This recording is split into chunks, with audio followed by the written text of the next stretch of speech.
Sarah had always been a kind person, but there was one incident in her past that haunted her to this day. In high school, she had spread a rumor about a classmate that had caused them a lot of pain and humiliation. Sarah had regretted it as soon as she saw the hurt in their eyes, but it was too late. Years later, Sarah was scrolling through her Facebook feed when she saw a post from that same classmate. They had written a book about their experiences with forgiveness and how it had changed their life. Sarah felt a pang of guilt and shame wash over her, but also a glimmer of hope. She reached out to the classmate, apologizing for what she had done and asking for forgiveness. To her surprise, the classmate responded with kindness and a willingness to talk. They ended up meeting in person, and the conversation was raw, emotional, and transformative for both of them. Through their conversation, Sarah realized that forgiving herself was just as important as asking for forgiveness from others. She learned that forgiveness wasn't about excusing bad behavior or minimizing harm, but about acknowledging the humanity in both the offender and the victim. Sarah's experience with forgiveness didn't erase the harm she had caused, but it gave her the tools to move forward and make amends. She shared her story with others, hoping to inspire them to seek forgiveness and offer it in return. And in doing so, she found a sense of peace and healing that she had never thought possible. Chapter 1. Carla had always considered herself a forgiving person. When her best friend, Emily, borrowed money and failed to pay her back, Carla didn't make a big deal out of it. After all, their friendship was worth more than a few dollars. But when Emily did it again, and then again, Carla began to feel used and disrespected. One day, Emily came to her asking for another loan. Carla was at her wit's end and told Emily she couldn't keep doing this. Emily became defensive, saying that Carla was supposed to be her friend and that friends help each other out. Carla snapped, telling Emily that friends don't take advantage of each other, and stormed off. Days turned into weeks, and the silence between them became unbearable. Carla tried to ignore Emily's messages and calls, but guilt gnawed at her. She didn't want to lose her friend, but she didn't know how to forgive her either. One day, Carla came across the parable of the unforgiving servant and realized that she was the servant who refused to forgive. She had been quick to judge Emily without recognizing her own flaws. Carla knew she needed to swallow her pride and reach out to Emily. When they finally met, Carla apologized for her harsh words and told Emily that she forgave her. Emily was surprised and grateful, and the two friends hugged. Forgiveness didn't magically solve all their problems, but it did give them a chance to rebuild their relationship. They both acknowledged their mistakes and made a commitment to be more honest and transparent with each other. Carla learned that forgiveness wasn't about letting Emily off the hook, but about letting go of her own anger and resentment. She also discovered that forgiveness was a powerful tool for healing and restoration. And for that, she was grateful. Chapter 2. In the small town of Millfield, the perfect balance between justice and forgiveness was struck. The town had long struggled with the issue of how to deal with a local drug lord who had been terrorizing the community for years. One day, the drug lord was finally caught and put on trial. The evidence against him was overwhelming, and he was found guilty. However, the town leaders, inspired by the Amish community's forgiveness, decided to take a different approach. They arranged for the drug lord to meet with each of his victims personally, to apologize and make restitution for the harm he had caused. The victims were given the opportunity to express their pain and hurt, and the drug lord was given the chance to make things right. As a result, the drug lord was not sentenced to prison but instead was required to perform community service and help rebuild the lives of those he had harmed. The victims found closure and were able to move on with their lives, and the drug lord was given a chance to redeem himself and become a productive member of society. The town of Millfield became a model for restorative justice, where the focus is on healing and reconciliation rather than punishment and retribution. And it all started with the simple act of forgiveness. Chapter 3.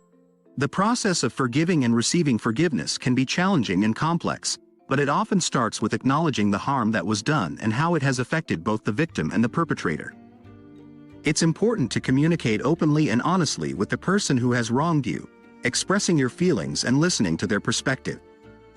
Forgiveness also requires a willingness to let go of anger and resentment, recognizing that holding on to those emotions can be toxic to your own well-being. It's not about excusing the behavior or pretending it never happened, but rather, it's about choosing to release the negative emotions associated with the harm. Receiving forgiveness requires taking responsibility for your actions and expressing genuine remorse. It also involves making amends and taking steps to prevent the harm from happening again in the future. Ultimately, forgiveness is a process that takes time, patience, and empathy. It requires a willingness to see the humanity in both the victim and the perpetrator and to work towards healing and restoration for all involved. Chapter 4. In a small town, a young woman named Sarah was betrayed by her best friend, Jess, who spread malicious rumors about her. Sarah was devastated and struggled with bitterness towards Jess. One day, a wise mentor shared the importance of forgiveness and the dangers of holding on to resentment. Sarah realized that forgiveness was the only way to move forward, but she wasn't sure how to do it. She decided to take the first step and confront Jess about the hurt she had caused. Jess was apologetic and explained that she was struggling with personal issues and took it out on Sarah. Sarah listened with empathy and was able to separate Jess's actions from her as a person. The next step was to absorb the debt Jess owed her. Sarah made the decision to let go of the hurt and not hold Jess accountable for her actions. It wasn't easy, but she knew it was necessary for her own well-being. Finally, Sarah and Jess worked to restore their relationship. They set up a system of accountability and committed to rebuilding their friendship. Over time, their bond grew stronger than ever before. Sarah learned that forgiveness is a journey, not a destination, and that it takes courage and humility to seek reconciliation. She also discovered the power of forgiveness to heal and restore relationships, and she vowed to practice it as often as necessary. Chapter 5. In a small town nestled in the mountains, a young man named Jack struggles with his conscience. He's been raised in a culture that values honor and pride above all else, but he's starting to question whether that's really the right way to live. One night, he sees an old lady walking down the street with a purse clutched tightly under her arm. His first thought is to mug her, to prove his worth and earn some quick cash. But then he thinks about how scared she must be, how much that money might mean to her and her family. He realizes that he doesn't want to be the kind of person who causes others pain, even if it boosts his own reputation. As Jack grapples with these conflicting values, he begins to delve deeper into the teachings of Christianity. He learns about the idea of forgiveness, and how it's not just about letting others off the hook, but about recognizing their humanity and our shared connection as fellow sinners. Over time, Jack begins to shift his focus away from his own honor and towards empathy and compassion for others. He becomes a kinder, more understanding person, and he starts to see the world in a whole new way. Through Jack's story, we see the power of forgiveness and how it can transform not just individuals, but entire cultures. By embracing our shared humanity and recognizing the inherent worth and dignity of all people, we can build a more compassionate, just, and forgiving society. Summary. As the sun began to set on a small town, the residents gathered for a candlelight vigil in memory of the victims of a recent tragedy. A few days ago, a young man had gone on a shooting spree, killing several people and injuring many more. As the vigil went on, the mother of one of the victims stepped up to speak. She talked about the pain and grief of losing her son, but also about the importance of forgiveness. She explained that forgiving the shooter was not about forgetting what he had done or excusing his actions. It was about releasing the anger and resentment that were consuming her and allowing her to move forward with her life. As she spoke, the crowd was moved to tears.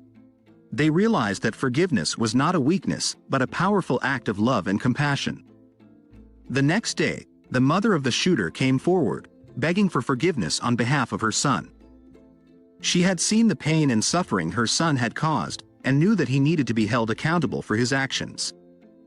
The mother of the victim listened, and in that moment, decided to forgive. She knew that the road to healing would be long and difficult, but she also knew that forgiveness was the first step. In the weeks and months that followed, the two mothers worked together to create a support group for the families of victims of violent crimes. They knew that forgiveness was not just about their own healing, but about creating a better world for everyone. Now, the insights and knowledge I gained from reading Forgive were phenomenal. I highly recommend it. Thank you for taking the time to watch, and if you found value in this video, be sure to hit that like button and subscribe to my channel for more great content.